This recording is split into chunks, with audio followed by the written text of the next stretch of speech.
Great Hall of Cooper Union, where Abraham Lincoln addressed 19th century New Yorkers and electrified a nation. The New York Open Center presents best-selling authors Deborah Tannen and Robert Bly in a dialogue. Men and women talking together. We started with our reference to the article on the Times, which had a little thing about this and said, battle of the sexes, head-to-head confrontation, first time face-to-face. I actually got a pep talk by fax from some colleagues saying, oh, you're going to go out there and fight for us, we're behind you. You know. That's the thing that's happening all over the world. New Guinea, for example, stopped initiation of men 3 years ago. For the first time in the history of New Guinea, they have marauding young groups of men going around and doing harm in New Guinea. So this breaking down of the initiation of men is happening all over the world, and it's a huge crisis. Anything that women do will be judged negatively because women are seen negatively in our culture. And are things changing? Not as fast as we would wish.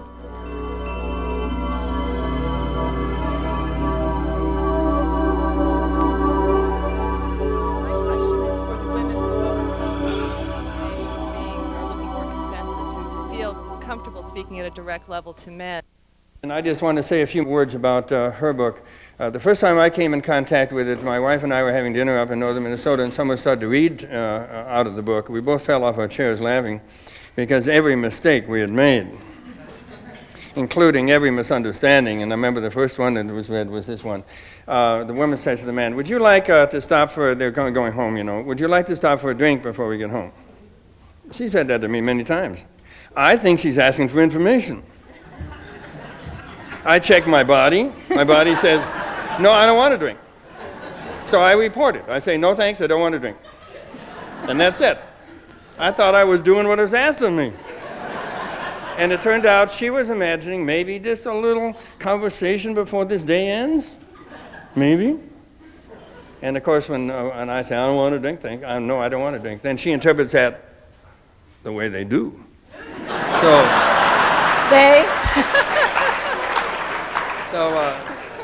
So, you know, we've gone through that 922 times. I never really understood it. So now she says, would you like a drink? Then I check my body. What? Well, you're sitting in the wrong part of the hall. That's the problem. So she says, would you like a drink? Now I know what I have to say. I have to say, well, I check my body. No, I don't want to drink, but I will be happy to sit down with a little Perrier and talk over what asses we've been today. That's better. Another thing that I thought was wonderful in her book was when she talked about the difference between, well, this is how it begins. The woman says to the man, why don't you ever talk to me? She says this at home. Why don't you ever talk to me? Then they go to a party. And it turns out half an hour later, she was in, he's given this long lecture on the Galapagos tortoise, you know, to 30 people. And she says, well, how come you talk to them but you don't talk to me? Can you feel a little dynamite in there? And so... well, in this case, you talk to 1,000 people and you don't talk to them. Yeah, that's right. She says, how come you talk to them? What do you mean? So... So those are hard questions, but she gave a wonderful answer to that. There's a difference between rapport talk, that women use conversation to gain rapport, to increase the unity between two people, to gain a rapport. Men may use it for a report. I'll give a report on the Galapagos tortoise. And nobody knows what this means. But the man, you see, when you're sitting home, there's nothing to report about. So when you get with 3 or 4 10 other people, then your adrenaline rises and you realize that you can talk about how much you love the world, which includes the Galapagos tortoise. So I think there's a lot of forgiveness in simply naming those two. I think there's a very different definition of what the comfort of home is because of this difference in the way of using language that you talked about before, where he may feel that he's been using language all day in the struggle to make sure that he gets the respect that he deserves. to make sure that people don't push him around, to do his job, to get his position in the group, and that's very tiring and wearing. And so at the end of the day, he feels, now I'm home with somebody that I trust, I have nothing to prove, I'm free not to talk. And so the demand to talk in that situation is experienced as an unfair one. And of course she feels, quite rightly, that she had to be careful how she used language all day, that if she talked too much, people will call her aggressive, pushy, and all the other words that we have for women that talk too much. She might spark a conflict, hurt somebody's feelings. She's monitoring what she says all the time, not to talk too much. And so she may feel, now that I'm home with somebody I feel close to, I'm free to talk. And I just want to emphasize and add to that how much shame the man takes in during the day when he's having these conversations at business, for example. This business of checking out to see who's on top in the conversation means that the ones on below are receiving shame all day. Unless, of course, he's George Bush and doesn't really talk to anyone.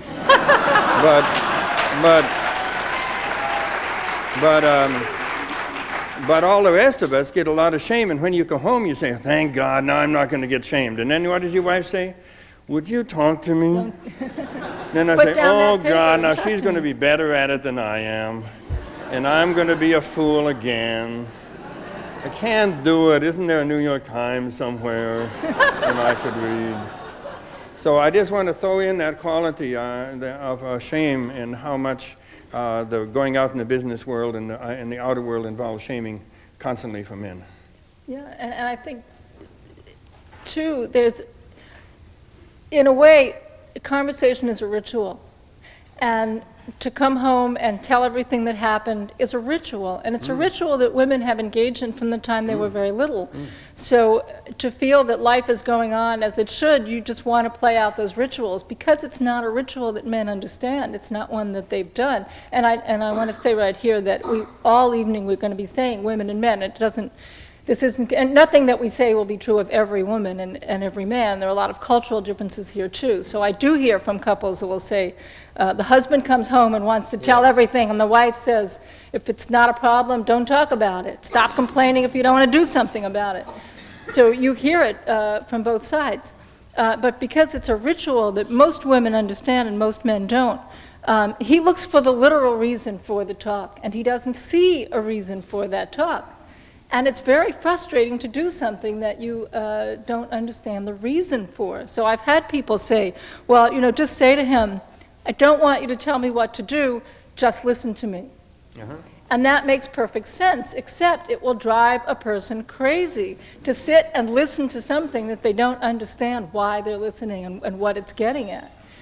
So sometimes it's just as reasonable. While I sometimes use my own husband as an example here, I don't think he'll mind. He's sitting out there. He's smiling so far. Or I remember I was talking and he said, well, I know you just want to talk about it and you don't want me to give you the solution, but it's too frustrating for me to sit here and listen when I know the solution. So let me tell you the solution, and then you can keep talking about it if you want to keep talking about it. So that's just as good. That's just as good a compromise. And I have heard of couples too that compromise in the following way: not just as you said, where they both kind of talk and find different ways of talking, but they may have an understanding where she will give him a half hour to not talk, and then he'll give her a half hour to talk. So, she gave the wonderful example of the woman who's working in the office, and she has a desk next to a water cooler, and she comes home and talks to her husband and said, this guy is always pestering me because he goes up to the water cooler, and she wants to talk about this, and he says, move your desk. And she feels hurt. He can't understand why. I mean, what happened? And she wants to talk about it and to complain about it, and she wants him to say, I had a water cooler guy once next to my desk. Right? But I don't get it. I mean, I thought that, she wanted some help with this, and, I'll go and move the goddamn water cooler myself if necessary. Women often feel that the kindest thing that they can give the other person in conversation is agreement and matching. I have the example of the woman, a couple, I think they'd been married a long time, 30, 40 years. And he said, I didn't sleep well last night. And she said, yeah, I didn't sleep well either. And he said, why are you belittling me? And she was so hurt. She said, but I'm not. I'm just trying to show you I understand. And it's amazed me that of the letters I've gotten in response to this book, perhaps half a dozen letters have been from men saying to me, she really was belittling him in that conversation. Run over that conversation again. Because he said, I didn't sleep well, and she said, I didn't sleep well either. Sorry, I left out a part. I left it apart. She said, I didn't sleep well either, I never do. Sorry, that's important. Oh, they got it. See, I'm only listening for the matching, and I'm not listening for the one up, one down.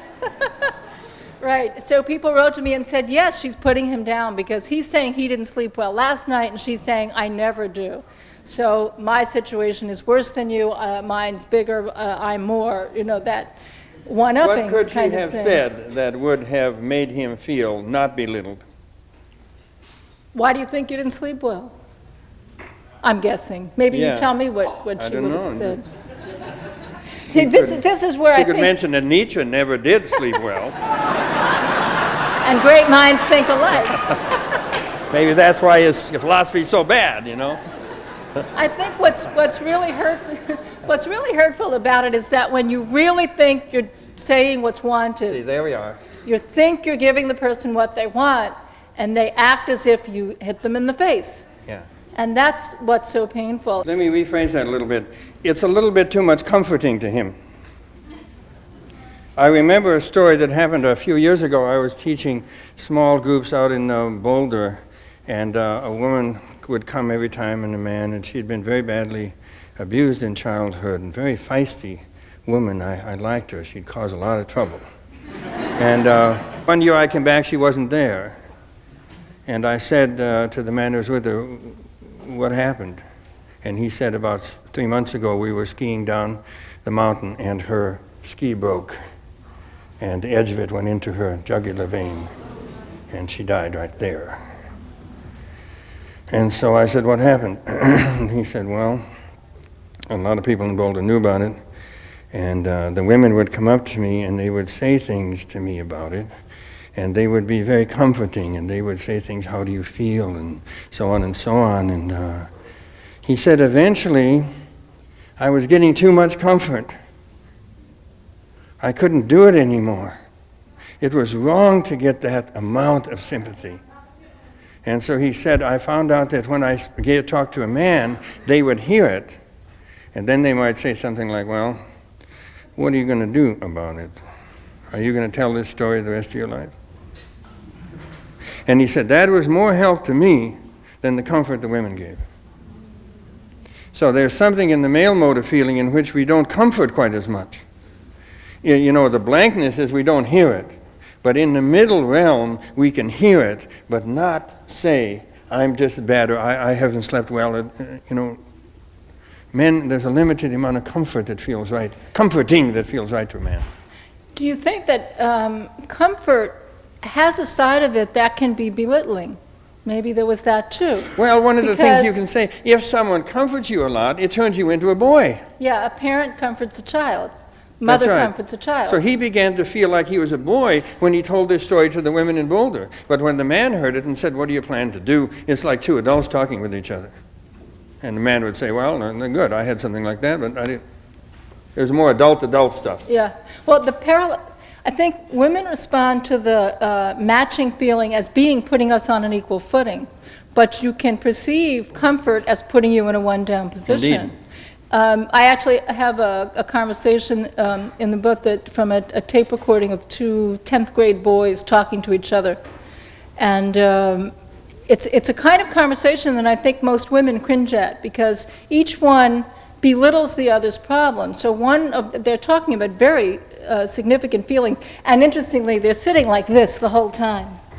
You know, the boys? Yeah, you sit that way, okay. So we'll see it. Yeah. So, okay. It's nice. So Go ahead, try it you in look, with me. I can't do it. I have to sit up, and it's very hard for me, by the way, not to look at you when we're talking here. If you look at the tape, you think they're not revealing personal feelings, but they are. And one of the boys is talking about a problem that he has with drinking, that his girlfriend told him he has a drinking problem. And he's worried about it, and he's thinking, should he stop drinking altogether, or should he try to moderate it? And the other boy is saying that he really feels bad, he's been feeling alienated and left out, and he doesn't feel that he belongs anywhere. So the boy that has the drinking problem, his friend says to him, "Oh, it's no problem. Sometimes you're funny when you're off your butt." And the one who's saying that he feels bad because he doesn't fit in anywhere, the other friend says to him, "Oh, that's silly. I don't know why you say that. You know more people than I do." So they dismiss each other's problems. And women tell me that when men react to their talking about problems in that way, one woman said to me, "I feel like he's putting me down. I feel like he's dismissing me." And I said, well, I think he's trying to dismiss the problem to make you feel better. Mm-hmm. Because if you say, oh yeah, that's a terrible problem, in a way you're saying, you're really a problem-ridden, unfortunate person, and that can be experienced as a put-down. Yeah. So in a sense, dismissing the problem and making little of it can be like building the person back up rather than rubbing their nose in it, is how I guess it could be perceived. Yeah, I think that that you could also say, again to emphasize this point, how easy it is for the two genders to shame each other. How when a man begins to talk, he often talks very slowly. A young man in Minneapolis mentioned to me that he went home to see his father. He was about 35. He went home to see his father. He was 55 or so. And he said, after thinking about the difference between men talk and women talk, that weekend he heard his father talking awkwardly as usual, looking for a word and pausing. And for the first time in his life, he began to respect that awkwardness. The way the father paused and then looked for the word. He was attuned to the way women talk, which is a much more steady flow. So therefore, that father had been shamed many times by his own wife because the wife could talk more easily. And as you know, one of the things that they think is around that is that in 1985 or so, they found that the corpus callosum, which binds the two brains, it's a little bridge between the two brains, was thicker in the female song sparrow than the male song sparrow. Then they started to investigate that farther, and about 2 years ago, they found out that even in the fetus of the female, the corpus callosum bridge is stronger. That means that the words and images, words are in one lobe of the brain and feelings in the other, and women have an ability to mingle those much quicker than men. Women have a super highway going on there. and men have this little crookly country road, you know? And you're lucky if a word gets over. So to me, that's an important thing. So the woman with the larger corpus callosum can shame the man without intending to at all, simply by talking in this way. So I learned a lot from those things. It's a book called Sex and the Brain. It should have been called Sex Differences in the Brain, but they wanted a catchy title, you know. So, but this is the I think it's significant for this reason. Let's say the woman wakes up at 9 o'clock in the morning. 8 o'clock in the morning, 7:30, 6:30 if she has kids. Okay, anyway. During that time, she brings the garbage out, and she kicks the garbage can a little. Then she goes back in the house. She calls up one of her girlfriends, and she says, you know, something weird happened. I just kicked the garbage can. I think I must be angry. What do you think you could be angry about? Well, this is what happened yesterday. This happened, and this happened, and this happened. And the wife said, and the woman said, that's interesting. This happened, and this happened, and this happened. And within 45 minutes, she's figured out why she kicked the garbage can. You see, men, if they did kick the garbage can, don't call up a male friend and say, listen, Jack, I just kicked the garbage can. And this is definitely a flaw in the male mode of feeling, that they don't do that. But the reason is because the corpus callosum is thinner, and therefore not much goes across, and sometimes they don't know that they're in anger until the fist goes out like that. And then they feel terribly ashamed, is that right? They feel stunned by what's happened to them, first of all, and they're astounded. And what are they going to do? Defend it now? Try to find a reason why they hit their son? You understand what I'm saying to you? So therefore, one of the purposes of art and poetry is to thicken a man's corpus callosum. My corpus callosum is much thicker than it was when I was 20. It was that thick then. And women's is still wider than mine, but I got 2 lanes now. And but I think that's one thing that's a job of older men, is to try to help the corpus callosum of the younger men get thicker.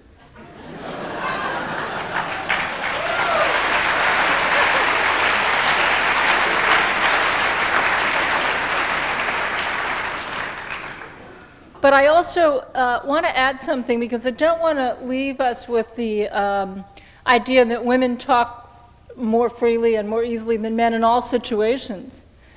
Because it's different situations where women talk and perhaps shame men for not talking, and then there are other situations where the reverse happens, where women are shamed for not talking. I often give this anecdote. I was talking to a group in a living room, and it was women and men. It was actually a women's group, but they had invited men for the evening that I was there. And there was one couple sitting on the couch, and they were noticeable because the woman never said anything the entire evening, and the man was the biggest talker in the group. He had questions, comments, opinions, anecdotes. He was just noticeable as the person who spoke the most.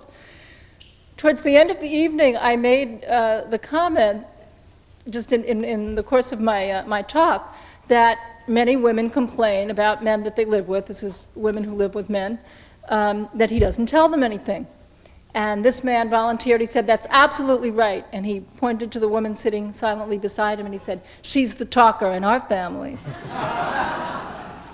And everybody laughed because she hadn't said anything. And he said, "But it's true. At the end of the day, I come home and she talks all evening and I have nothing to say." So I think we need to remember the other situation too, the public situation, where he talks very easily.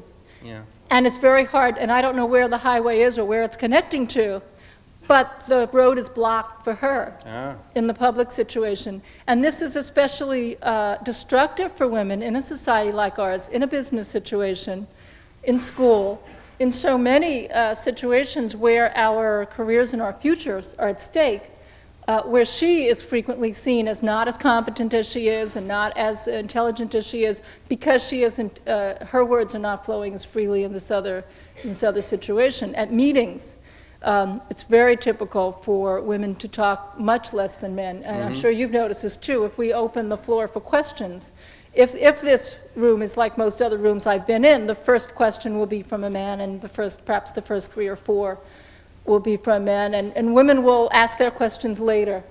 And when they do ask questions, typically men will talk longer, louder, perhaps maybe they'll chain questions, maybe they'll have a long preamble and then ask the question, maybe never get to the question at all. Yeah. So it's the different So situations. one of the things that Deborah has been saying is that when a woman is in this situation and the men are interrupting each other all the time in a public conversation, whether it's business or art or something like that, the woman tends to get angry and say that the men are trying to prevent the women from speaking. And that isn't right, as she says. The men are going through their contest thing. They're enjoying it. Who can interrupt who the most? Whose voice will be strong enough to take over here and do that? And what's more, the excitement of that raises the adrenaline level. So they actually do say more intelligent things while they're doing that. And the woman waits for a pause. There ain't gonna be no pause. The pause is no fun. The adrenaline would go down if there were a pause. So the woman waits all afternoon and says, this is anti-female people. It isn't so. If she wants to play there, she's got to learn to interrupt as they do. Don't wait for a pause. Just jump in. And that's one thing that Deborah has said. To learn to speak in that way means you have to learn the public way of speaking, just as the men need to go home and learn the private way of speaking. It doesn't do any good if only one learns it, because the woman will then feel down when she's in a business situation. Yeah, it's very important to me to say that often what results in conversation, we tend to blame the other person. If we don't like the way the conversation has turned out, each one tends to blame the other for having intended that outcome. You don't give me a chance to talk, or you never say what you think, you just keep your ideas to yourself, or you interrupt me all the time. Yep. And women and men both accuse each other of interrupting. But typically, when the man accuses the woman of interrupting, it's what you alluded to before. You're finishing my sentences for me. When women accuse men of interrupting, it's taking the floor, changing the subject. But again, I think we do have to keep in mind that women don't always have the same options that men have, so that if she fights for the floor in the same way, if she talks as long, if she grabs the floor, then she'll be seen as aggressive. That's right. and all the other That's right. words, as Barbara Bush referred to Geraldine Ferraro, the word that rhymes with rich. Yeah. And that's always lurking there, hovering over women, making them quite cautious about talking in the same way. And that was very clear in the Anita Hill hearings, wasn't it? That she came and she tried to speak. She was obviously telling the truth. And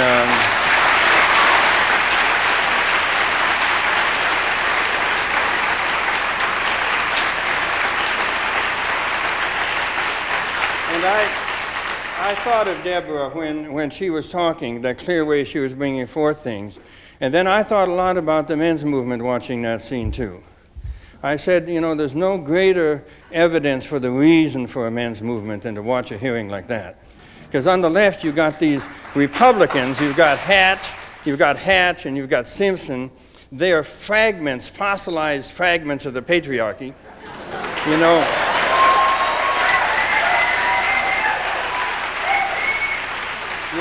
you can sometimes buy these fossils in these planetariums. You know, there was a little dead fish in there or something, and those things are sharp. And those Republican senators used those fossils to hurt people, and they acted like the patriarchy always says: fight for your ground. Anybody comes near, wipe them out, especially if it's a woman. Wound her. Get in there with your fossils and cut her. So you've got these hideous types here. Those old fossilized patriarchs disguised as Republicans on the one side, and then over on the other side you got the Democrats who are nothing. And all through Saturday they did not defend Anita Hill once in that thing. So this is the hard thing. You see, if the patriarchy is disappearing, we got on the one hand these people who have no center, but they continue the fossilized hurting and killing of the patriarch. That's one thing. Then you got the Democrats who are trying not to be that, and they end up to be nothing. So therefore, is that it? Is that it for men in the United States? Is that it? So therefore, the third possibility would be when we know that the patriarchy is going down, and quite rightly and properly it's going down and it isn't going to come up again for a while, then it's necessary for the men to find some center inside themselves. They cannot live by the old rules of the patriarchy anymore. So the men's work really has nothing to do with going out in the woods, as the media like to say, dancing around naked. I hate all that shit. That isn't it at all. The point of it is to go into grief and into inward work so that the man can find the thread of the soul inside himself, and then he can know what he wants to defend. Maybe it's the earth he wants to defend. Maybe it's an honest woman like Anita Hill he wants to defend. But what we have now are these two sets that are not in the soul, either one of them, and don't know really where they are. So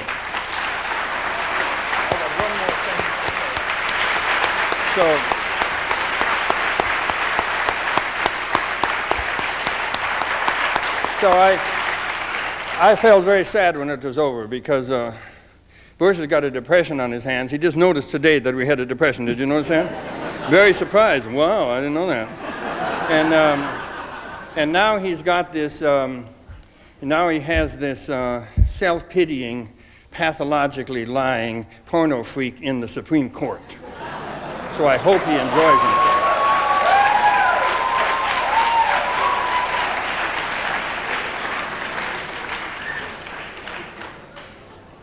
How did you feel during those hearings?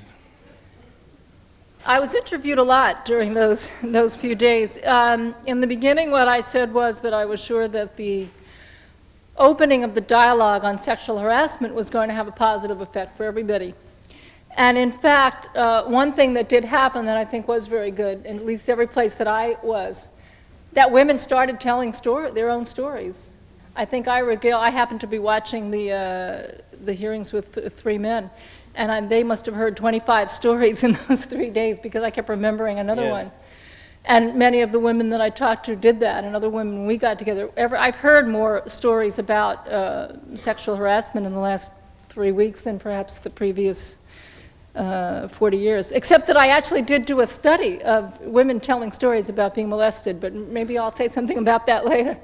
By the end of the hearing, though, I actually felt worse about it than I did in the beginning, because what we didn't hear the experts. And so a lot of misinformation got repeated. Which experts? Well, experts on sexual harassment, for example. Mm-hmm. One of the things that we heard a lot of men's quite understandable misunderstanding of women's ways of talking repeated in the press. And it was repeated and repeated and repeated. And one of the things about television sound bites, which is, I think, as dangerous as the fact that they are so oversimplified, and that is they get repeated so often that they start to sound like the truth. Because after all, how do you know what the truth is? It's what everybody says over and over again. And so when you hear the same thing said over and over again, it begins to sound like the truth. And I was kind of amazed at how many people said in private, echoing the conversation that you heard on the television, it must not have happened because she didn't tell anyone, or she didn't make a complaint at the time, or because she didn't quit. And all of these are misconceptions that if something happened, and this is important too in terms of what we're saying about women's and men's ritual ways of using language. Most women will avoid confrontation at all costs. And there are cultural differences here too. There are cultures in which women are not that way and will confront, and then they have another burden that is that they will be seen as too aggressive and shrill and argumentative. But most women will avoid confrontation at all costs. I once asked my students to just observe their nonverbal communication, how close people get to each other and whether they look at each other. And several young women wrote of experiences of sitting on a train in an empty car, and a man walked in and sat right next to them. And I think this is an experience many women recognize. And so they begin this subtle dialogue where she inches toward the window, and then he inches closer to her, and finally she ends up sitting all the way over. And I wondered when I read these accounts, well, why didn't they just get up and change their seats? When you think about it from the outside, it's absurd. An empty train, and they're all hunched in the corner.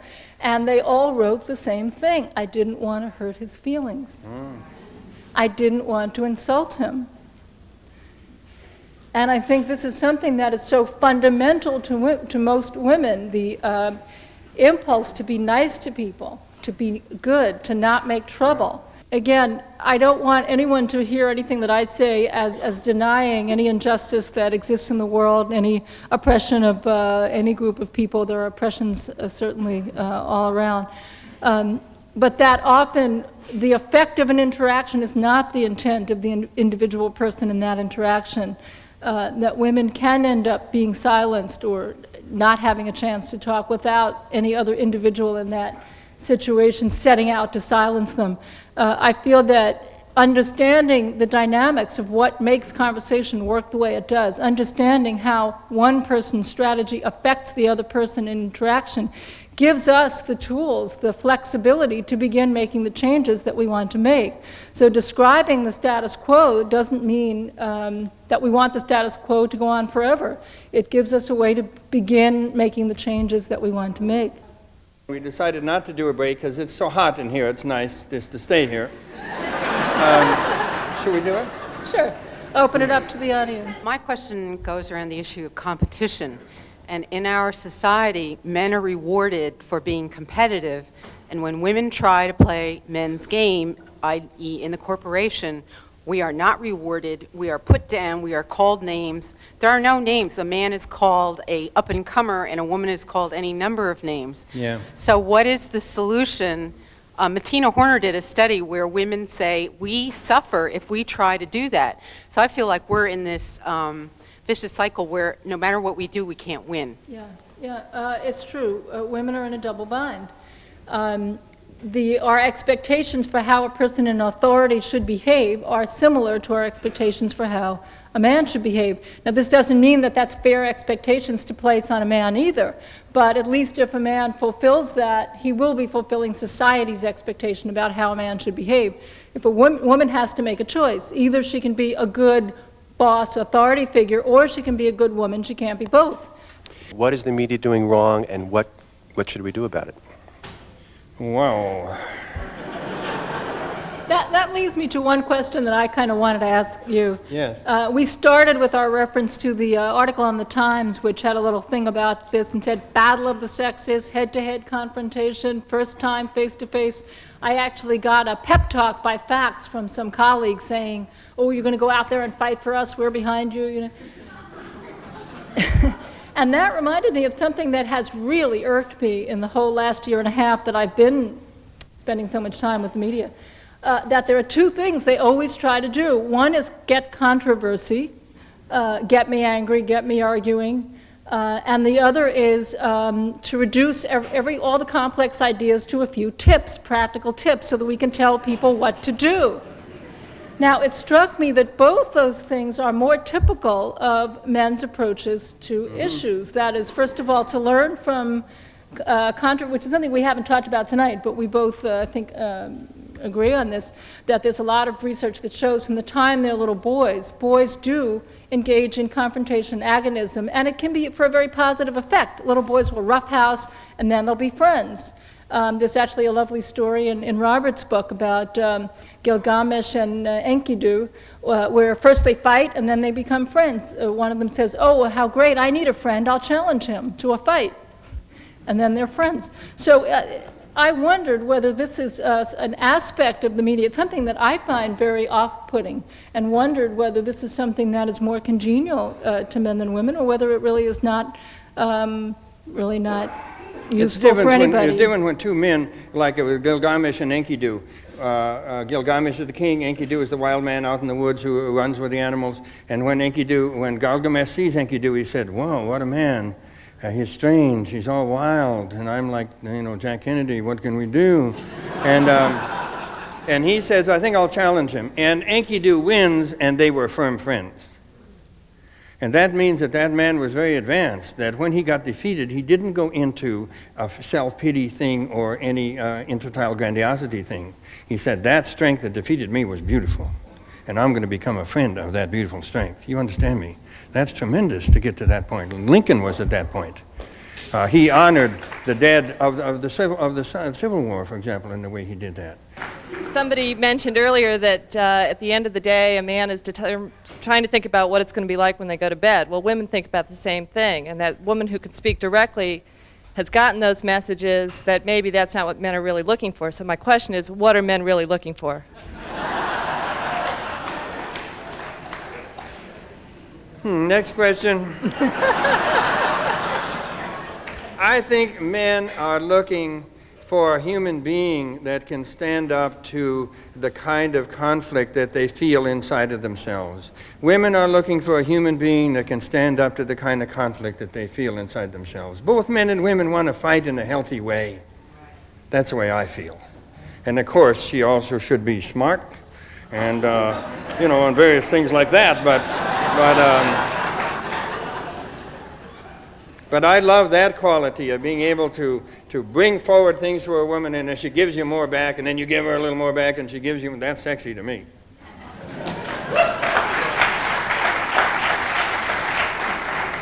And again, I suspect that, let me talk for myself, maybe for some other women, that emphasis on someone who can fight as we do would probably not be the emphasis that we would give to it. It would be more a feeling of wanting someone who can hear, listen, understand. I believe that if there are patterns, the danger of not identifying them is greater than the danger of identifying them. And it's women in particular who suffer if we don't describe the differences between women and men. Because we will have, and do have in this country, one standard. And the standard has tended to be the standard of male behavior. The way men do it is the way we accept is the way to do it. For example, when I talk about directness and indirectness, that example of the beginning a negotiation, where would you like to go for dinner?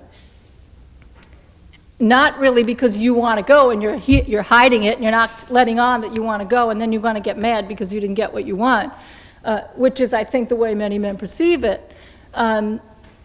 It's a perfectly efficient way of making decisions, and many cultural groups operate that way. Mm-hmm. No one, for example, in Japanese or many Asian cultures, would begin by saying, "This is what I want, and if you like it, okay. If you don't, you can tell me." But when I talk about these differences in style, women say to me, "Oh, I do that. Why do I do that?" I was on Oprah Winfrey. Oprah said, "I do that. I'm driving along with Stedman and I say, do you want to eat? Are you hungry? And I'm really hungry. Why do I do that? What's wrong with me?" It's women who feel that their style is not good. We don't have the vocabulary to say that it's equally good. And I think that it's crucial that we describe the differences that there are, if they're there, so that we can begin to use that as a starting point. When I wrote this book, I was extremely nervous about saying anything about women and men, and I was very cautious in the book to mention the cultural differences and to always say many, most, never to say all. Of course, when they write it up in the media, they take those out and they make it absolute. But I've been astounded that the mail I've gotten, and I've gotten a lot of mail, is all, I don't know, maybe I've gotten 2 letters saying this isn't true. What I get is, it is such a relief to know that what I've been blaming my partner for, or what he's been blaming me for, or actually the majority of the mail that I get is from men, what my wife has been blaming me for, what I've been blaming my partner or friend or sibling for. It's not all husbands and wives. I mean, homosexuals, gay men and lesbians deal with women as family, as friends, as co-workers. What people say, it is such a relief to have the burden of pathology lifted, so that I don't have to feel there's something wrong with me. I can see that I'm not alone. And so that is what has given me courage and reinforced my going out and actually talking about these differences, despite my very real awareness of the danger of generalizing. And I'm very serious about saying this is the description of one culture in one time. It's not the way it has to be. Of course, there's nothing in our genes that makes women not speak up at a meeting, but the fact is that when women sit next to men in meetings, in classrooms, they talk a lot less. Not that every individual woman doesn't. One class that I taught, the most talkative person in the class was a woman, but there were also 5 women who never talked at all. And there were no men in the class who never talked at all, except if they were Asian, Chinese, or Japanese. So these cultural differences are there, and if we don't describe them, then they hit us in the head. And that's when we're sense brawling. And I just want to come around the other way, too, that I did the book on men. People said there's no differences between men and women, and you mustn't say anything like that. And I did write Iron John about a men's fairy tale. But the interesting thing is I get so many letters from women who say, by the way, I know you wrote it for men, but that's true of me, too.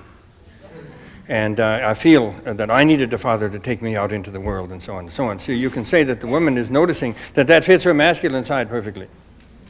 And that a man can notice that the kind of consensus work we're talking about here fits the man's feminine side perfectly.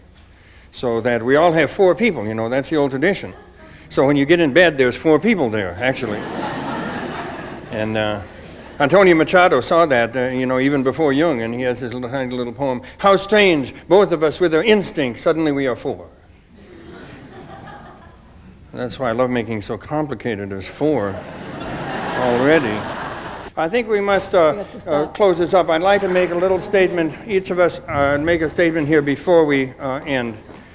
Someone asked about the media and how I think they're distorting it. The most hostile to the men's movement have not been the women. They've been the 26-year-old male journalists who really think they're doing fine, you know. What is all this wimpy stuff? I'm 26, I'm doing fine. They don't know that their wife's going to leave them next year. So I'd like to just say a few things about the men's movement, what I think is involved. First of all, the men's work is asking the men to go into the grief around their fathers. The grief of having a remote father, the grief of having a father that wants to eat you and kill you. The grief around a father who is remote or a father that wants to eat you or kill you. And then men get in such a fear of that and such despair that they often don't return again to their father until they're 40 or 50 years old. And it takes a lot of guts to go back to the father and to deal with that. I think that's one of the greatest things going on. And you usually have to take the step, not your father. Second thing I think is that the knowledge that to move from a boy to a man is a very long road. We have a lot of boys now, and not many men. The last two presidents have both been boys. And to get there is a long road, and it needs the help of adult and older men. We're not in the father place now. We're in the place where you need the older men to help the younger ones move. They have to be willing to go into an adult world that seems to them that they're welcome in that responsible world. I remember the police chief of Detroit said, the young men that I arrest not only don't have a responsible male in the house, they've never met one. So therefore the older men are spending way too much time in Wall Street ripping people off and not enough time paying attention to the younger men. And that should change. And our fatherhood should change so that we start taking attention very early at 6 months and so on. The third thing I want to say is that one of the things that needs to change is that the permission a man needs to be given so that he doesn't have to go upward on a 45-degree angle. You're this way and then you become a vice president and then you continue to go up like that. The real mark of what happens with men, which is said in the myths again and again as an Iron John, the more for a man goes 17, you start up here and you get up to about 40 and then down. Either down into that grief about your father or a firing or whatever. Remember, Jung used to say, someone would come to him and they'd say, I just got promoted, it's wonderful. And Jung would say, well, I think if we all stick together, we'll be able to get through this now. And if the man came and said, I had this job 13 years and I just got fired, Jung would say, great, let's open some wine. Something good is going to happen now. This is wonderful. So that men, I've been with men and I've said this, and the man will meet me in the ring and say, I'm 35, I just lost my whole business. Thank God I got a name for it. Down in the ashes, here I go. It's easier to go through suffering if you have a name for it.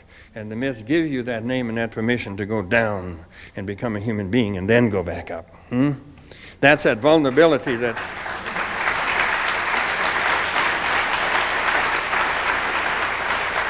And the last thing I want to say is Iron John was recently published in England too, a chorus of hoots and laughs. And the first woman who reviewed it said, this is really one of the funniest books I ever read. I laughed all the way through. And she meant to say anything positive about men in England means everybody laughs. So that was sad. But the same day that it came out, the young men in Newcastle were burning down Newcastle. The young men there, Thatcher took away the shipyard and the deal with the Japanese. The fathers and grandfathers who had shipbuilding skills for 2 generations are unemployed. And the young men have no one to admire and to hold to. The young man wants a meaning stronger than that in his own house. He wants a meaning. I'm not saying the young woman doesn't. We're just talking about young men now. They want a meaning. And if you don't give it to them, they'll burn your culture down for you. And that's the thing that's happening all over the world. New Guinea, for example, stopped initiation of men 3 years ago. For the first time in the history of New Guinea, they have marauding young groups of men going around and doing harm in New Guinea. So this breaking down of the initiation of men is happening all over the world, and it's a huge crisis. And in our country, it takes the form of gangs. A gang is merely a group of young men that don't know any older men and are trying to do it themselves, and it doesn't work because all of them know the same, and it merely results in they're all getting killed. So we just have to look at this situation here in which the young men are in crisis. Oftentimes, if a woman is abandoned by her father or her grandmother, she may go into depression. I'm guarantee you that the young men don't do that. They burn your city down.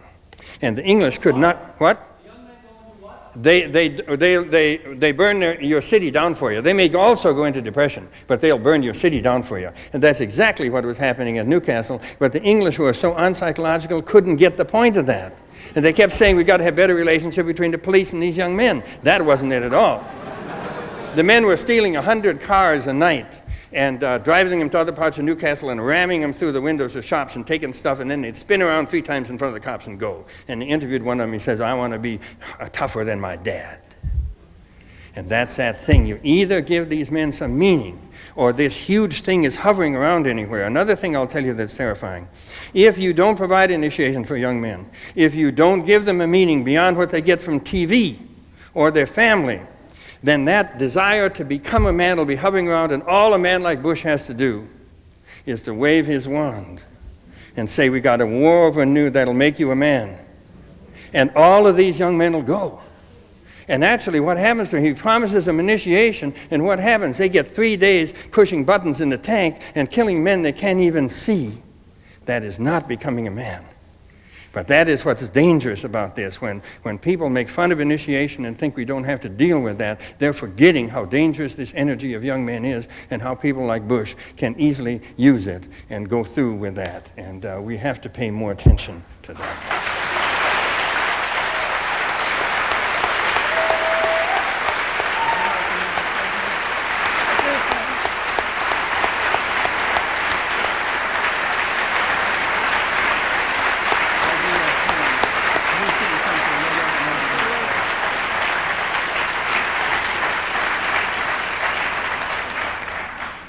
I know it's hot and it's late, so I'll make a very, very brief closing statement.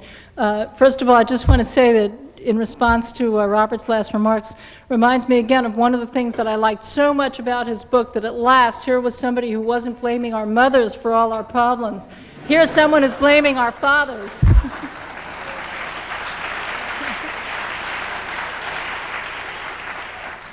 They can share the blame.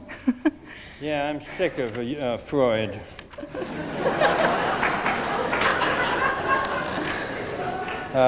I just want to close by saying that the saddest part about making any statements about women and men is the possibility of people to hear just the word as an accusation.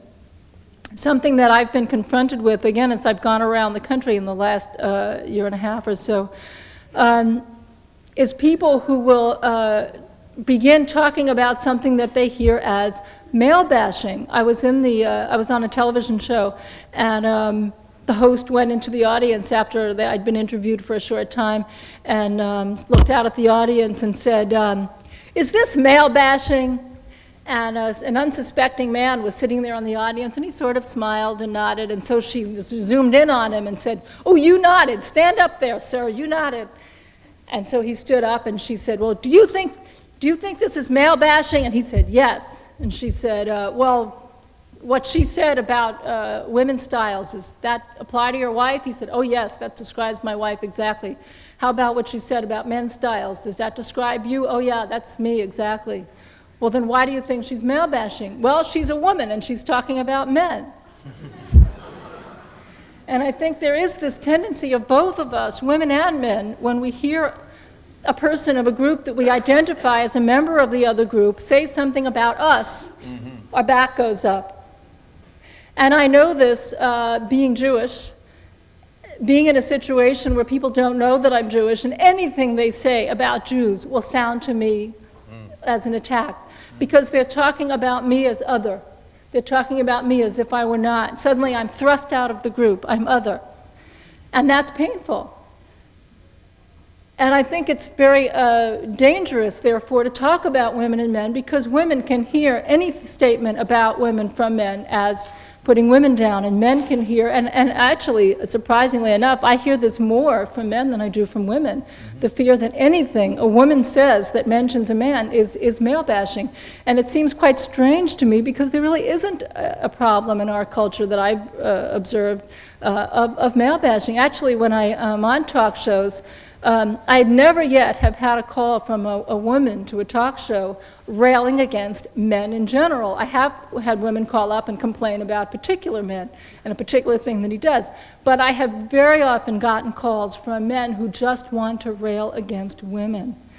I've heard comments like, well, the reason women and men can't communicate is because men don't want to listen to all that crap. Or, I'll tell you the difference between women and men. Men look at the world through the window, and women look at the world through the mirror. These guys must be rednecks from somewhere. I mean. That was in New York, actually. Anyway, so I don't think it's a real problem. But I want to end. What I want to really say is that if we want to open the dialogue, we have to be open to listening to each other, and to not have our backs up at anything that any person of the other group says about us or about themselves, and that if we can begin to understand both our differences and our similarities. I mean, as you said, there are many ways that we're different and also many fundamental ways that we're similar. You can offend someone by implying that you're the same because they say, well, don't think I'm the same as you, I'm me. Or you could offend someone by implying that they're different. Don't think I'm different, I'm the same as you. Well, they're both true. Yeah. And it's a tension that we have to live with, and I hope that we can continue the dialogue by understanding each other, understanding ourselves better, and using that as a starting point to make the changes that we want to make.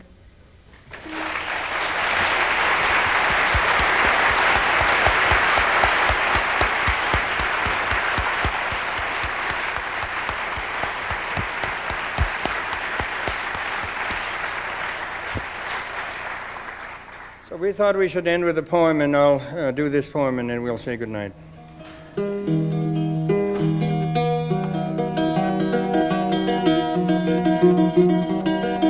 Some of you may know the poems of the piano of Keith Jarrett. He did a wonderful concert called the Köln Concert.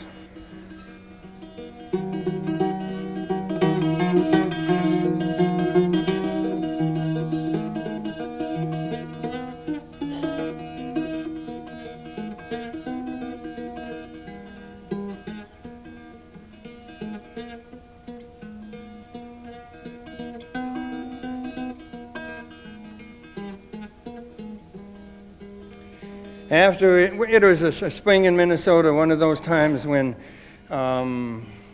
it rains and suddenly the ice comes, cold comes and freezes the rain on the branches of the trees.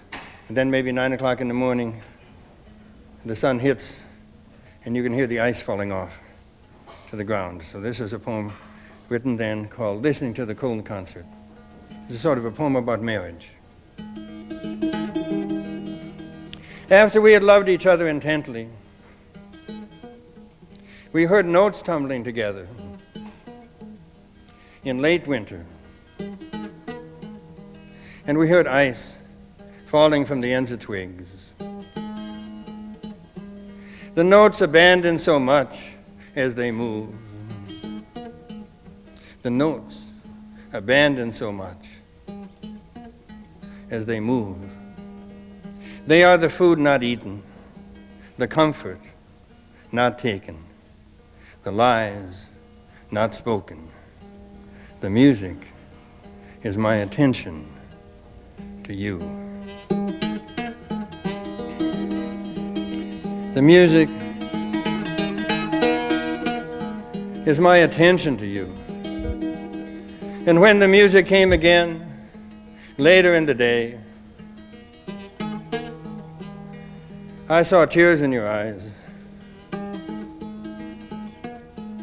I saw you turn your face away so that the others would not see. When men and women come together, how much they have to abandon.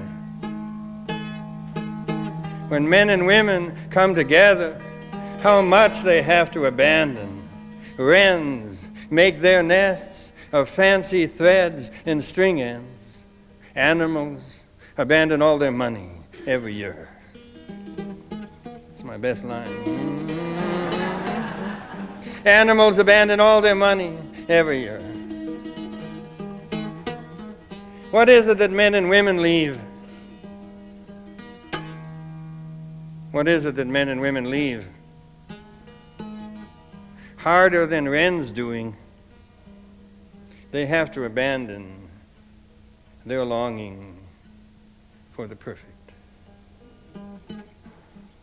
What is it that men and women leave? Harder than wren's doing, they have to abandon their longing for the perfect. The inner nest, not made by instinct, will never be quite round.